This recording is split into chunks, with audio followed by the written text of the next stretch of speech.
வணக்கம் நண்பர்களே. Time travel அதாவது காலப்பயணம். இது உண்மையாவே சாத்தியமா? நவம்பர் 2000 வருஷம் இணையதள போரம் ஒண்ணுல ஜான் டைட்டர் அப்படிங்கிற ஒருத்தர் வர்றாரு. அவர் சொன்ன விஷயம் உலகத்தையே அதிர வச்சது. நான் 2036 இருந்து வர்ற ஒரு காலப்பயணி அப்படின்னு சொன்னாரு. அவர் சும்மா சொல்லல. தான் வந்த கால இயந்திரத்தோட புகைப்படம், அதோட மேனுவல் எல்லாத்தையும் ஆதாரமா காட்டினாரு. 1975ல உருவாக்கப்பட்ட ஒரு பழைய ஐபிஎம் கம்ப்யூட்டரை எடுக்கிறதுக்காக தான் அவர் பின்னோக்கி வந்ததா சொன்னாரு. ஏன்னா அவரோட காலத்துல ஏற்பட்ட ஒரு பெரிய கம்ப்யூட்டர் வைரஸை சரி பண்ண அந்த மாடல் மட்டும்தான் தேவைப்பட்டுச்சாம்.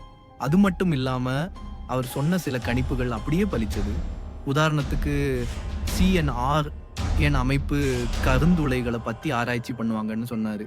சில வருஷம் கழிச்சு அது உண்மையாவே நடந்துச்சு. திடீர்னு 2001ல அவர் காணாம போயிட்டாரு. அவரு நிஜமான காலப்பயணியா? இல்ல யாராவது செஞ்ச மிகப்பெரிய பிராங்கா? இன்னைக்கும் இது ஒரு புரியாத புதிராவே இருக்கு. இத பத்தி நீங்க என்ன நினைக்கிறீங்க? கமெண்ட்ல சொல்லுங்க.